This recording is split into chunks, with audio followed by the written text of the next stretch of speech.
King of Glory International Ministries. நன்றியோடு நான் பாடிடுவே கர்த்தர் செய்த நன்மைகளை, கிருபையால் நடத்தினீரே நன்றி செலுத்திடும். கிருபையாய் நடத்தினீரே, கிருபையால் நடத்தினீரே நன்றி செலுத்திடுவே. நன்றியோடு நான் பாடிடுவே கர்த்தர் செய்த நன்மைகளை, கிருபையால் நடத்தினீரே நன்றி செலுத்திடுவே.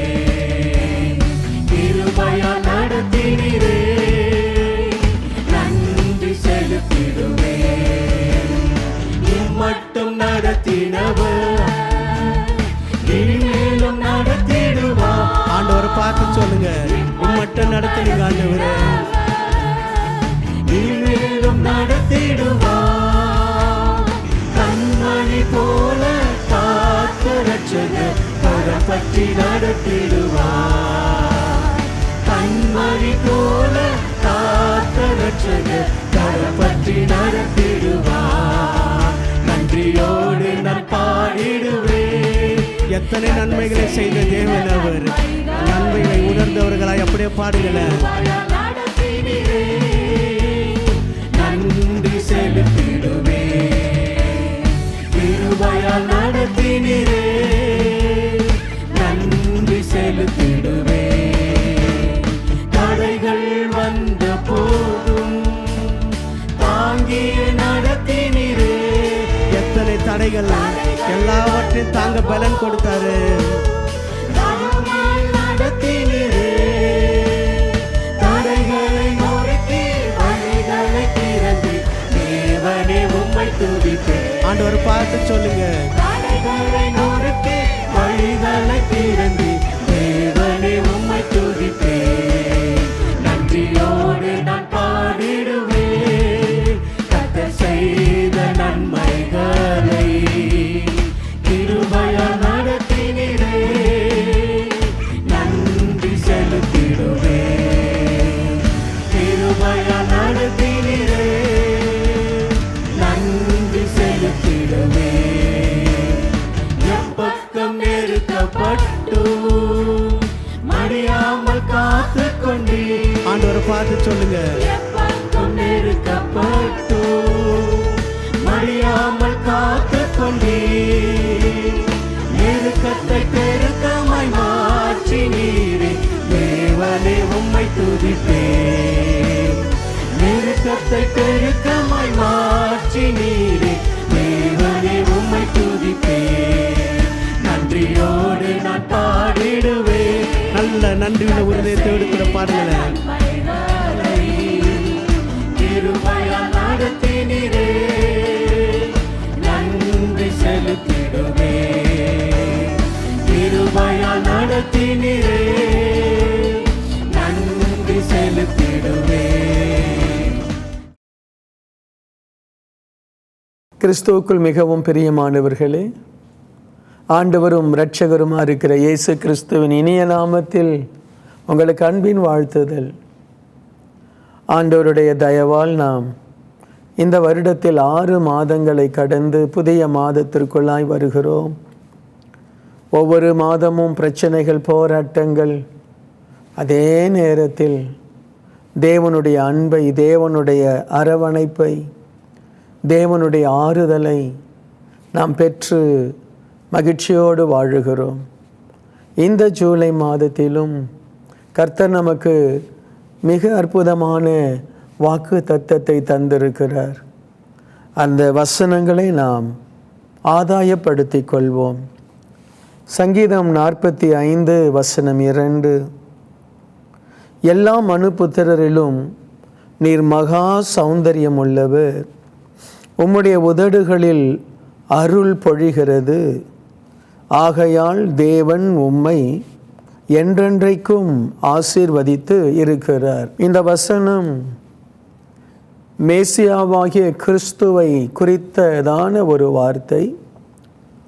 அதே நேரத்தில் அவருடைய பிள்ளைகளாக இருக்கிற நமக்கும் இந்த வார்த்தை மிகவும் பொருத்தமாக இருக்கும், மிகவும் ஆசீர்வாதமாக இருக்கும்.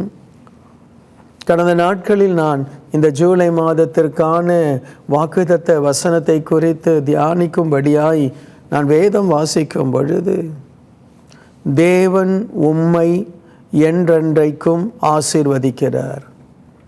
இந்த வார்த்தை தொடர்ந்து என் உள்ளத்தில் கிரியை செய்து கொண்டே இருந்தது. தேவன் உங்களை, உங்கள் பிள்ளைகளை, உங்கள் குடும்பத்தை என்றென்றைக்கும் ஆசீர்வதிக்கிறார். இதை தான் உங்களோடு பேசும்படி ஆவியானவராலே நடத்தப்படுகிறேன். என்னை ஆண்டவர், என் குடும்பத்தை, என் சபையை, என்னோடு இருக்கிறவர்களை என்றென்றைக்கும் அவர் ஆசீர்வதிக்க வேண்டும் என்பதுதான் என்னுடைய வாஞ்சை, என்னுடைய பிரார்த்தனை. இந்த செய்தியை தான் உங்களுக்கும் நான் கொண்டு வருகிறேன். பிரியமானவர்களே, தேவன் என்றென்றைக்கும் உங்களையும் உங்கள் குடும்பத்தையும் ஆசீர்வதிப்பார். சில நேரத்தில் ஆண்டவர் கைவிட்டு விட்டாரோ என்று நினைக்கும்படியாய் நம்முடைய வாழ்க்கையில் எதிர்ப்புகள், பிரச்சனைகள், தோல்விகள், மனவேதனைகள், வியாதிகள் நம்மை வந்து தாக்கும். ஆனால் ஒரு தேவ பிள்ளை தன் மனதில் மிக ஆழமாய் உறுதியாய் நம்ப வேண்டியது, தேவன் என்றென்றைக்கும் என்னை ஆசீர்வதிக்கிறவர். தேவன் என்றென்றைக்கும் என் பிள்ளைகளை, என் குடும்பத்தை, என் ஊழியத்தை, என் தொழிலை, என் தேசத்தை, என் பட்டணத்தை அவர் ஆசீர்வதிக்கிறவர். இந்த வார்த்தையை தேவன் நமக்காய் எழுதி வைத்திருக்கிறார். பிரியமானவர்களே, என்றென்றைக்கும் ஆசீர்வாதமாய் இருக்க நாம் ஆண்டவரை நெருங்கணும், ஆண்டவரை பிடித்து கொள்ளணும், ஆண்டவர் மேல் அளவற்ற அன்பையும் நம்பிக்கையும் செலுத்தணும். பாருங்க, அதில் முந்தின பகுதி சொல்லுது பாருங்க, மனு புத்திரரில் எல்லாம் நீர் மகா சௌந்தரியம் உள்ளவர், உம்முடைய உதடுகளில் அருள் பொழிகிறது. எனக்கு அன்பானவர்களே, சௌந்தரியம், வெளிப்புற சௌந்தரியம் நிலையற்றது. வெளிப்புற சௌந்தரியம் நிலையற்றது. நாம் வயது ஆக ஆக ஆக நம்முடைய சௌந்தரியமெல்லாம் நம்மை விட்டு அது விலகி ஒன்றுமில்லாமல் மாறிவிடுகிறது. ஆனால் தேவன் எதிர்பார்க்கிற சௌந்தரியம் உள்ளான சௌந்தரியம். ஆண்டவர் நம்மிடத்தில் எதிர்பார்ப்பது அன்பு, சந்தோஷம், சமாதானம், ஆவியின் கனிகள், பரிசுத்தம், தெய்வ பயம், கடின உழைப்பு, வாழ்க்கையில் மற்றவர்களுக்கு உதவி செய்கிற நற்குணம், கனி கொடுக்கிற ஒரு வாழ்க்கை, அதுதான் சௌந்தரியம். அழகான செடிகள் உண்டு, அதனால் நமக்கு பிரயோஜனம் இல்லை. நமக்கு கனி கொடுக்கிற, நமக்கு ஆகாரம் கொடுக்கிற அந்த செடிகளை தான் இந்த உலகம் தேடுகிறது. இன்று பாருங்க, நீங்கள் என்றென்றைக்கும் ஆசீர்வாதமாக இருக்க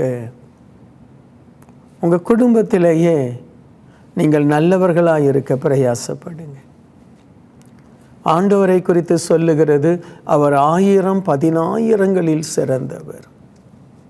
நம்ம குடும்பத்தில் 4 பேர் இருக்கலாம், நம்ம குடும்பத்தில் ஒரு 7 பேர் இருக்கலாம். நீங்கள் அந்த குடும்பத்தில் சௌந்தரியம் உள்ளவர்களாய் மாறுங்க. நீங்கள் ஒரு சபையில் இருக்கலாம், ஒரு 100 பேர் உள்ள சபையில் நீங்கள் இருக்கலாம். அந்த சபையில் தேவனுக்கு சௌந்தரியம் உள்ளவர்களாய் நீங்கள் மாறுங்க.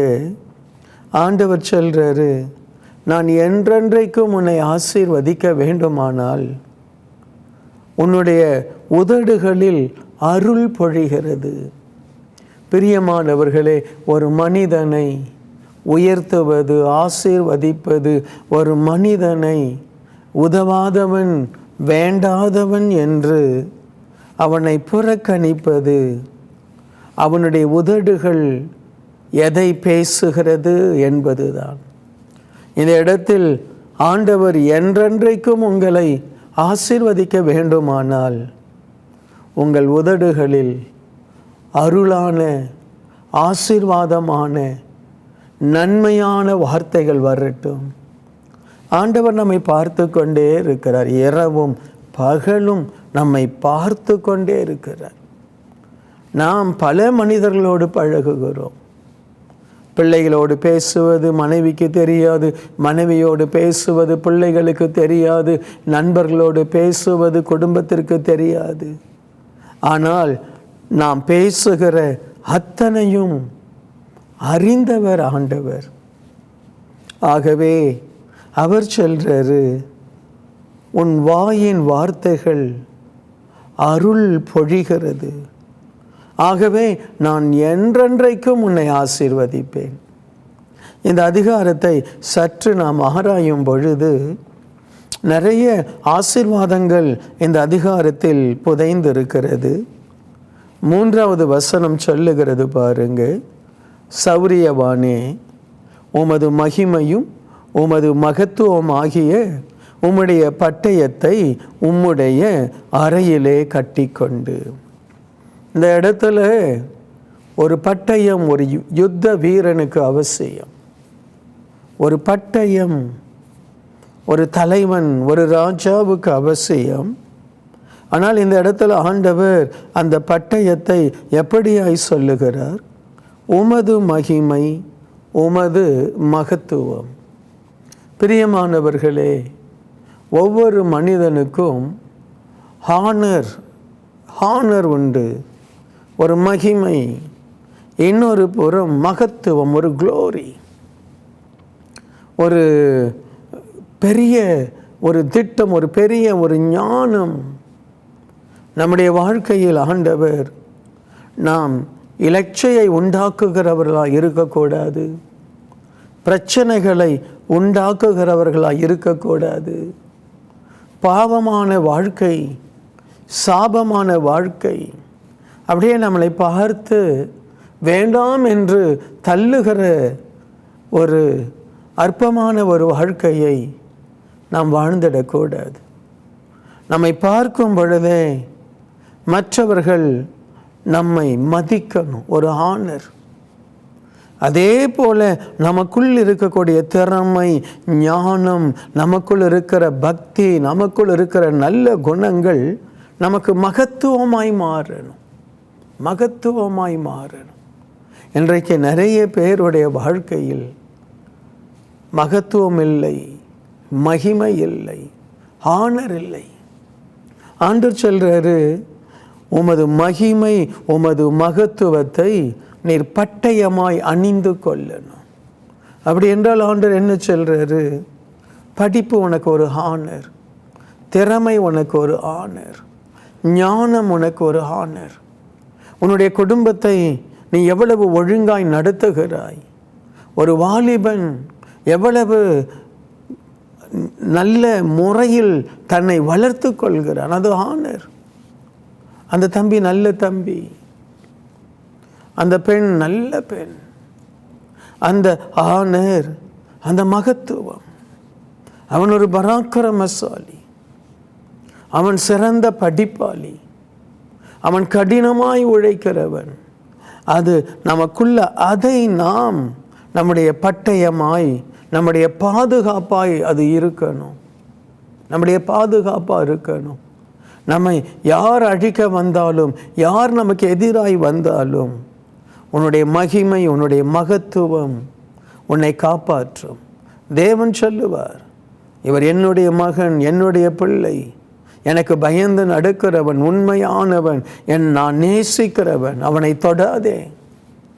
உத்தமனும் சன்மார்க்கனும் தேவனுக்கு பயந்தவனுமாகிய யோபு இன்றைக்கு என்றென்றைக்கு நாம் ஆசீர்வாதமாக இருக்க மகத்துவம் மகிமை நம்முடைய வாழ்க்கையில் இருக்கணும். 4வது வசனம் பாருங்க. சத்தியத்தின் நிமித்தமும் நீதியுடன் கூடிய சாந்தத்தின் நிமித்தமும் உமது மகத்துவத்திலே ஜெயமாய் ஏறி வாரும். உமது வலது கரம் பயங்கரமானவைகளை உமக்கு விளங்க பண்ணும். ட்ரூத், சத்தியம். நான் என்றென்றைக்கும் ஆசீர்வாதமாக இருக்கணுமா? சத்தியத்தின் நிமித்தம், நீதியின் நிமித்தம், சாந்தத்தின் நிமித்தம்தான் ஒரு மனுஷன் உயர்ந்த இடத்திற்கு போக முடியும். சத்தியம், உண்மை, நேர்மை, நீதியுடன் கூடிய ஒரு வாழ்க்கை, ஒரு சாந்தமுள்ள ஒரு மனிதன். அவசர முடிவெடுக்கிறவன் அல்ல, கோபப்பட்டு முடிவெடுக்கிறவன் அல்ல. பாருங்க, எந்த இடத்துல நீங்கள் வேலை இடத்துல நீங்கள் அவமானப்படுத்தப்பட்டு கொண்டே இருக்கிறீங்களோ அமைதியாக இருங்க. ஒரு நாள் வரும், திடீரென்று உங்களுக்கு மேலே இருக்கிறவர் வேற இடத்துக்கு போவாங்க. உங்களை வேதனைப்படுத்தினவங்க வேற இடத்துக்கு போவாங்க. அந்த அதிகாரத்தை உங்கள் கையில் கொடுப்பாங்க. நீங்கள் அந்த இடத்துல மிக சிறப்பாய் செயல்படுவீங்க. உங்களை மிக உயரத்திற்கு கொண்டு போவாங்க. காரணம் இல்லாமல் யாரோ ஒருவருக்கு பயந்து, சாந்தம் இல்லாமல், பொறுமை இல்லாமல் உங்கள் வாழ்க்கை இருக்கவே கூடாது. நான் நிறைய பேரை பார்த்துருக்கிறேன். கஷ்டப்படுவாங்க. பாஸ்டர், எனக்கு ரொம்ப கஷ்டப்படுத்துகிறாங்க. திடீரென்று முக்கியமான ஒரு ஆள் அந்த வேலையை விட்டு போயிடுவார். பார்க்கும் பொழுது இவர் தான் இருப்பார். இவரை தூக்கி அங்கே வைப்பாங்க. மிக சிறப்பாய் செயல்படுவார்.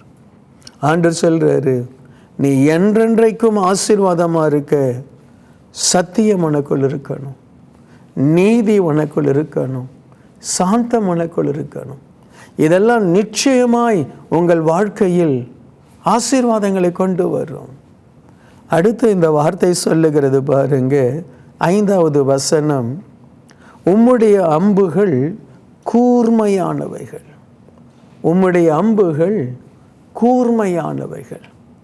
எனக்கு அன்பானவர்களே, இதை நான் எப்படி எடுத்துக்கொள்கிறேன்? ஒரு கூர்மையான ஒரு அம்பு வேகமாய் அது செலுத்தப்படும் பொழுது எப்படிப்பட்ட மிருகமும் எப்படிப்பட்ட மனிதர்களும் அந்த அம்புக்கு தப்பி போவதில்லை. ஆண்டவர் சொல்றாரு, நீ உன்னை கூர்மையாய் மாற்றிக்கொள், உன்னை ஷார்ப்பாக வைத்துக்கொள், உன்னை மிக நேர்த்தியாய் மாற்று. உன்னுடைய அம்பு கூர்மையாக இருக்கணும், நீ கூர்மையாக இருக்கணும். நிறைய நேரம் நிறைய பேர் தங்களை கூர்மைப்படுத்தி கொள்வதே இல்லை. அவர்கள் தங்கள் வாழ்க்கையில் கஷ்டங்கள், பிரச்சனைகள், பாடுகளுக்கு மத்தியில் தான் கூர்மையாவார்கள். எக்ஸ்பீரியன்ஸ் தான் நம்மளை மிக ஞானியாய் மாற்றும், மிக ஆசீர்வாதமாய் மாற்றும். இந்த இடத்துல ஆண்டவர் சொல்றாரு, கூர்மையான அம்பு சத்ருவினுடைய இருதயத்தில் பாயும். தேவன் உங்களை பயன்படுத்தணும்னா, தேவன் உங்களை என்றென்றைக்கும் ஜெயமுள்ளவர்களாய் வைக்கணும்னா மற்றவர்களை விட நீங்கள் கூர்மையாக இருக்கணும். தானியேல் தன் நண்பர்களை விட கூர்மையாக இருந்தார். தாவீது தன் சகோதரர்களை விட மேன்மையாக இருந்தான். யோசேப்பு தன் சகோதரர்களை விட மேன்மையாக இருந்தான். மற்றவர்கள் பொறாமைப்பட்டு, மற்றவர்கள் அவன் மேல் எரிச்சல் அடைந்த பிரயோஜனம் இல்லை. அவன் தன்னை கூர்மைப்படுத்தி கொண்டான்.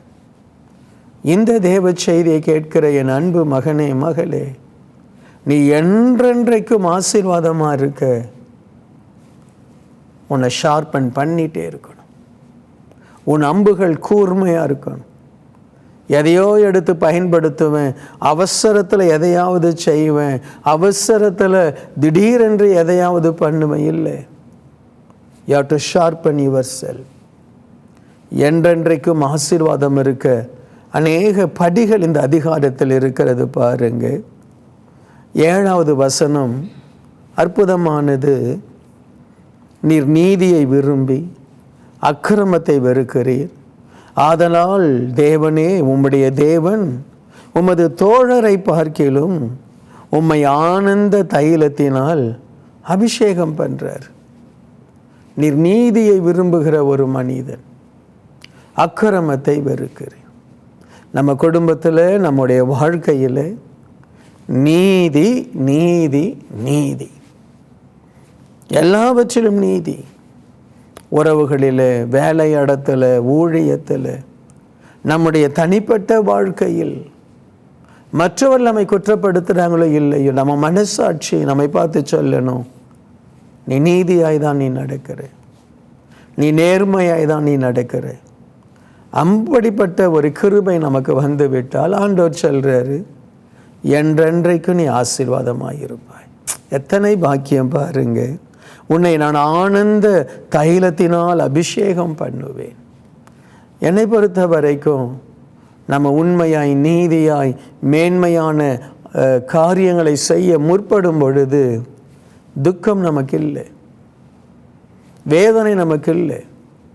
நாம் துன்பப்பட்டாலும் நமக்கு தெரியும் என் துன்பங்கள் மேன்மையாய் மாறும். அடுத்து இந்த மனிதனை குறித்து வசனம் சொல்லுகிறது. 8வது வசனம் பாருங்க. தந்தத்தினால் செய்த அரண்மனையிலிருந்து புறப்படுகையில் நீர் மகிழும்படிக்கு உமது வஸ்திரமெல்லாம் வெள்ளை போலமும் சந்தனம், லவங்கம் இவைகளின் வாசனை பொருந்தினதாயிருக்கிறது. இதனுடைய ஆவிக்குரிய அர்த்தம் சாட்சியுள்ள ஒரு வாழ்க்கை, நறுமணமுள்ள ஒரு வாழ்க்கை, பரிசுத்தமுள்ள ஒரு வாழ்க்கை, மனசாட்சி வாசனையாக இருக்கிற ஒரு வாழ்க்கை. இந்த வாழ்க்கை உனக்கு இருந்தால் என்றென்றைக்கு நீ ஆசீர்வாதமாக இருப்ப. இப்படிப்பட்டவர்களுக்கு வேதம் என்ன சொல்லுது? இந்த வசனம் எனக்கு மிகுந்த ஆச்சரியமாக இருந்தது. 16வது வசனம். உமது பிதாக்களுக்கு பதிலாக உமது குமாரர் இருப்பார்கள், அவர்கள் பூமி எங்கும் பிரபுக்களாய் வைப்பீர். அதாவது ஆண்டவர் என்ன சொல்றாரு?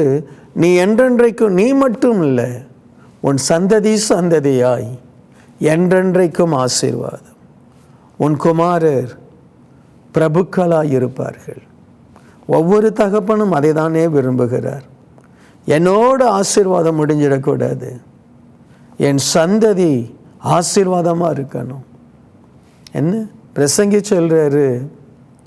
சிறைச்சாலையிலிருந்து ஆளுகிறவர்கள் எழும்புவது உண்டு, சிங்காசனத்திலிருந்து தாழ்வை நோக்கி போகிறவர்கள் உண்டு. ஆனால் நாம் இந்த வார்த்தையின்படி ஆண்டவருக்கு உண்மையாக இருந்தால் ஆண்டவர் சொல்றாரு, தேவன் உம்மை என்றென்றைக்கும் ஆசீர்வதிக்கிறார். இந்த வாக்கை பெற்றுக்கொள்ளுங்க பிரியமானவர்களே, இந்த வசனத்தை ஏற்றுக்கொள்ளுங்க.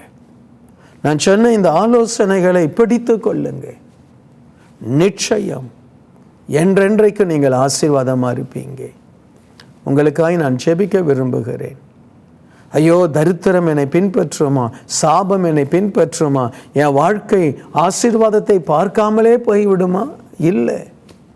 இந்த சங்கீதம் 45 திரும்ப வாசியுங்க, ஜெபியுங்க, அர்ப்பணியுங்க. உங்களை என்றென்றைக்கும் ஆண்டவர் ஆசீர்வதிப்பார். நல்ல பிதாவே, என் அன்பு சகோதர சகோதரிகளை, குடும்பங்களை, பிள்ளைகளை நான் ஆசீர்வதிக்கிறேன். நீர் ஆசீர்வதிக்கிற தெய்வம் அப்பா. உம்மை போல எங்களை மாற்றுகிறவர். நீர் என்றென்றைக்கும் ஆசீர்வாதமானவர். உம்மிலே சாபம் இல்லை, உம்மிலே மரணம் இல்லை, உம்மிலே வியாதி இல்லை, உம்மிலே எந்த ஒரு அசுத்தம் இல்லை. நீர் ஆசீர்வாதமானவர். உம்மை ஆராதிக்கிற நாங்கள் உம்மை போல மாறட்டும். தெய்வமே, இன்றைக்கும் என்றென்றைக்கும் நான் ஆசீர்வாதமாய் இருக்க வேண்டும் என்று விரும்புகிற இவர்கள் மகிமை மகத்துவமாய் அவர்களுடைய வாழ்க்கை, அவர்களுடைய இருதயம் மாறட்டும் ஆண்டவரே. இவர்களுக்குள்ளாய் சத்தியமும் நீதியையும் சாந்தத்தையும் நீங்கள் கொடுங்க ஆண்டவரே. சத்தியம் நீதி இவர்களுக்கு ஒரு பட்டயத்தை போல் இருக்கட்டும். சத்தியத்தை விட்டு நீதியை விட்டு இவர்கள் விலகி போகவே கூடாது. இவர்களுடைய திட்டங்கள், இவர்களுடைய உழைப்பு, இவர்களுடைய ஞானம் கூர்மையான அம்பாய் மாறட்டும். ஆண்டவரே, இவர்கள் கூர்மையானவர்களாய் சத்தியத்திற்கு, தேவ சத்தத்திற்கு, ஆவியானவருடைய வார்த்தைக்கு ஆண்டவரே சென்சிட்டிவாய் இவர்களை மாற்றும். இனி ஆண்டவரே அப்பா, உம்முடைய பிள்ளைகள் கோணலாய் வளைந்து ஆண்டவரே நெளிந்து இருக்கக்கூடாது, கூர்மையான அம்புகளாக இருக்கணும். ஆண்டவரே, இவர்களுடைய விருப்பம் நீதி, இவருடைய விருப்பம் நியாயம், இவருடைய விருப்பம் ஆண்டவரே உம்மை பின்பற்றுவதாய் மாறும் பொழுது ஆனந்த தைலத்தினால் நீர் அபிஷேகம் பண்ணும். இந்த ஜூலை மாதம் ஆனந்த தைலம் இறங்கி வரட்டும். இந்த ஜூலை மாதம் ஆனந்த அபிஷேகம் இறங்கி வரட்டும். ஒவ்வொரு குடும்பமும் ஒவ்வொரு சகோதரனும் ஆசீர்வதிக்கப்படட்டும். ஆண்டவரே அப்பா, இவர்களுடைய சாட்சி உள்ள வாழ்க்கை, இவர்களுடைய அலங்காரமான வாழ்க்கை, இவர்களுடைய செழிப்பான வாழ்க்கை மற்றவர்கள் பார்க்கட்டும். கர்த்தர் இவர்களை என்றென்றைக்கும் ஆசீர்வாதமாய் வைத்திருக்கிறார் என்று ஆண்டவரே அவர்களுடைய குடும்பத்தார் புரிந்து கொள்ளட்டும். இன்றைக்கு இந்த ஆசீர்வாதத்தை இவர்கள் மேல் வைத்து நான் ஜெபிக்கிறேன், ஆசீர்வதிக்கிறேன். அப்பா, இவர்கள் என்றென்றைக்கும் ஆசீர்வாதமாய் இருக்கும்படி வாழ்த்தி ஆசீர்வதிக்கிறேன். இயேசுவின் நாமத்தில் ஜெபிக்கிறேன் பிதாவே, ஆமேன். பிரியமானவர்களே, என்றென்றைக்கும் உங்களை ஆண்டவர் ஆசீர்வாதமாய் வைப்பார். சந்தோஷமா இருங்க. God bless you.